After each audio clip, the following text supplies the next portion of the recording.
በስደት ያለነው እዚሁ እንጋባለን። ኢትዮጵያ ያላችሁ ደግሞ እዛው ራሳችሁን ችላችሁ ተጋቡ።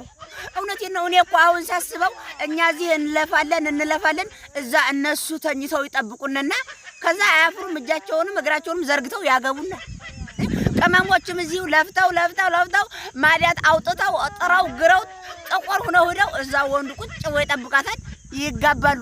ከዛ የኛን ብር ያባሉናል። አያፍሩም። ኖ አያዋጣም። እዚህ እኛ የምንሰራው እርስ በርስ እንጋባለን፣ እንደምንም ተስማምተን እዛ የምትተኙትን ተጋቡም ተኙም አይመለከተንም። እዛው እንዴ አያዋጣም። ፍትሃዊ አይደለም። እውነቴን ነው። ምክንያቱም ስቃይን የሚያቃጥ እዚሁ የሚሰቃይ ያለ ሰው ስለሆነ ገንዘቡ እንደው ብንበላ እንኳን እሷ የኔን ብር ብበላ እኔ የእሷን ብር ብበላ እንኳን በምን አይነት ስቃይ እንደሚመጣ አውቀዋለሁ፣ ታውቀዋለች። እዛ ግን ተቃራኒ ሰው ጋር ከሆነ ግን አታውቁትም።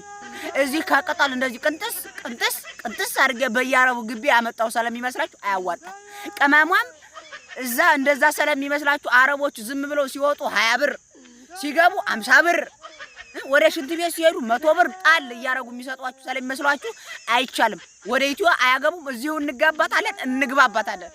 እንትን ቢያቋርጥ እንኳን እያስመጣን ወዲሁ እናገባለን እንጂ ኢትዮጵያ ያለ ማያዋጣ